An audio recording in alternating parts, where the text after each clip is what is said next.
Nicolás Maduro ha enfrentado por primera vez a un tribunal norteamericano. Se ha declarado no culpable.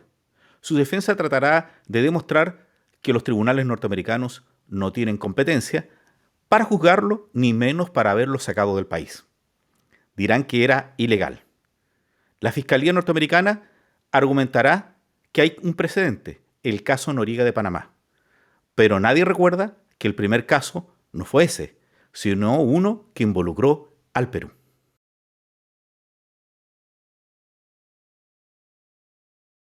Bueno, les voy a comentar de qué se trata esto.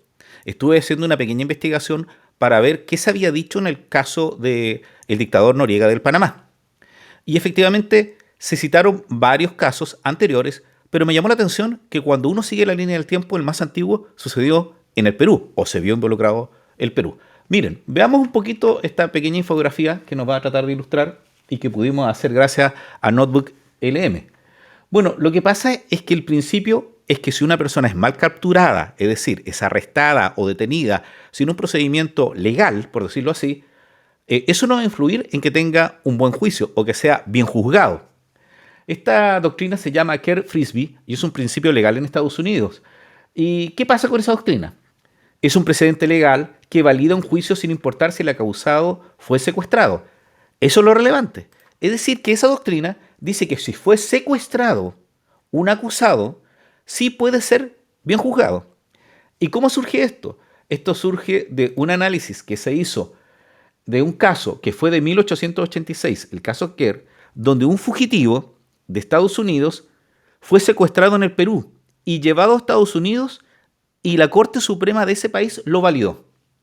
¿Cuál es el principio legal? El principio legal que existe es que el debido proceso se cumple en el juicio. La Corte argumentó que las irregularidades en la captura no invalidan un proceso judicial justo. Bueno, los casos que hay respecto a la situación de juzgar a personas en tribunales que podrían ser, por decirlo así, incompetentes porque no tienen la jurisdicción correspondiente, nos llevan a recordar otro caso que sucedió en Sudamérica, pero que es de tiempos más cercanos a este caso, no como el del 1800 y tanto, que es el caso de Perú. Ese caso fue el de Adolf Eichmann, que es el ex jerarca nazi, secuestrado en Argentina por el Mossad y juzgado en Israel. Recordarán ustedes que pasó eso. El caso que se cita más seguido de Manuel Noriega, que fue de 1989, donde es capturado en Panamá durante la invasión de Estados Unidos y enjuiciado por narcotráfico. También está el de Humberto Álvarez Machín, de 1990, que es un médico mexicano secuestrado por agentes de la DEA para ser juzgado en Estados Unidos, generando una protesta diplomática. Estos son los casos. Apuntan a qué situaciones. A que hay un secuestro ilegal, lo que se alega por parte de la defensa de Maduro se alegará, que es una extradición forzada, que efectivamente aquí no hubo un proceso judicial donde la Corte Suprema norteamericana le haya pedido a la Corte Suprema de Venezuela arrestar a Nicolás Maduro. O sea, era imposible, ¿cierto? Y el principio es male captus bene denentus, que quiere decir que mal capturado es bien juzgado. Entonces les voy a contar la historia de qué pasó con este caso en el Perú, que fue lo que me llamó la atención respecto a que este es un principio, o podríamos decir un precedente judicial para la Fiscalía norteamericana que puede llevar a que gane este juicio y Nicolás Maduro cumpla su pena en la cárcel de por vida. Veamos. Año 1883, Frederico Kerr era un banquero de Chicago que huye a Lima, Perú, tras robar miles de dólares. La trama en Perú fue la siguiente. Estados Unidos envía a un detective con papeles de extradición para que vaya a capturar a este banquero que se había fugado. Bueno, el 1 de marzo de 1883, el presidente de los Estados Unidos autorizó la solicitud encargando a un agente de esa agencia de detectives tan famosa, Pilkington, que se llamaba Henry Julian, para que fuera como detective emisario al Perú para lograr esta extradición. Es decir, servía algo así como un correo humano con esta autorización y además porque era un detective lo iba a poder traer con el resguardo de que este señor Kerr no pudiera huir. Bueno, este detective llega al Perú en la primavera de 1883, mientras se vivía los últimos años de la Guerra del Pacífico.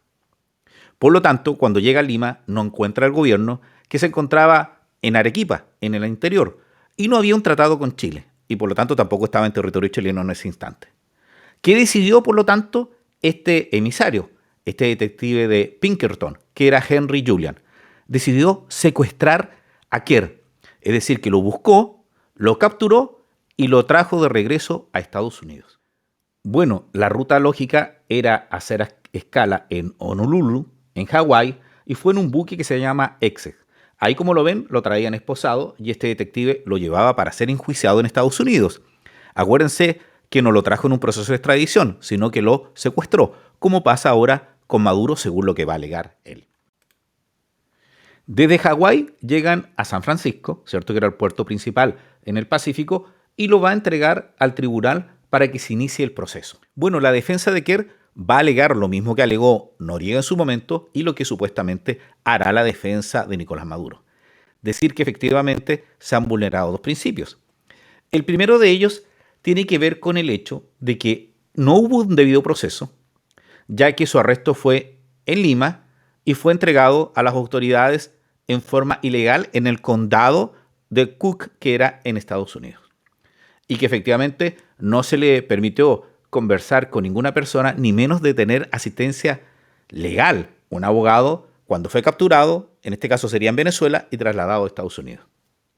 Y lo otro, que su domicilio estaba fuera de la competencia y la jurisdicción del Perú, y por lo tanto él ya estaba arraigado y lo que tenía que haberse hecho era aplicar el tratado de extradición, que en este caso no se aplicó. Y él señalaba de que aquí había, por lo tanto, un error impugnatorio y por lo tanto una suerte de casación y que todo estaba viciado.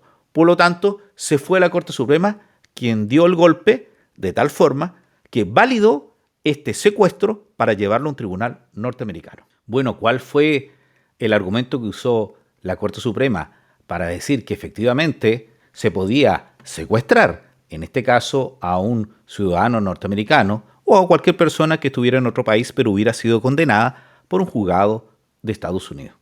Bueno, el argumento principal que se hace es que efectivamente en este caso el detective Julian no aplicó lo que era el tratado de extradición, porque no había con quién hacerlo. Y lo que hizo fue comportarse como un ciudadano común que encuentra a un delincuente, lo captura y lo lleva a un tribunal. Es decir, que este señor encontró a Nicolás Maduro, que sabe que un delincuente, las fuerzas especiales de la DEA, por ejemplo, o de la CIA, lo capturan y cumplen con su deber como ciudadano de ir a dejarlo a un tribunal norteamericano, más aún cuando éste había autorizado su captura. Entonces, lo que se podría afirmar es que no se viola el derecho internacional porque en realidad lo que se está haciendo es cumpliendo una orden, un juzgamiento, por un delito que había cometido una persona en el territorio. Bueno, este precedente Kerr, en síntesis, lo que dice que una persona puede ser mal capturado, pero bien juzgado, y por lo tanto fue ingresado al sistema judicial de Estados Unidos y ahí va a cumplir jurídicamente con todas las garantías que pueda tener. Bueno, no sé qué les pareció esto. A mí me llamó la atención cómo hace tanto tiempo se dio una situación similar. Solo recordaba el caso de Noriega. Y cómo es posible que este argumento de que efectivamente se pueda secuestrar a alguien para llevarlo a un tribunal de otro país, en este caso Estados Unidos, está validado para la nación norteamericana. Bueno, no sé si les pareció interesante esto. Cuando hablamos del caso de Nicolás Maduro, recordamos inmediatamente lo que tenemos 50 años, el caso de Panamá, ¿cierto? Cómo fue capturado, en ese caso, Noriega. Y si fue condenado y se utilizó este mismo argumento, el de Kerr, también va a ser condenado posiblemente Nicolás Maduro, salvo que haya alguna negociación que no conozcamos.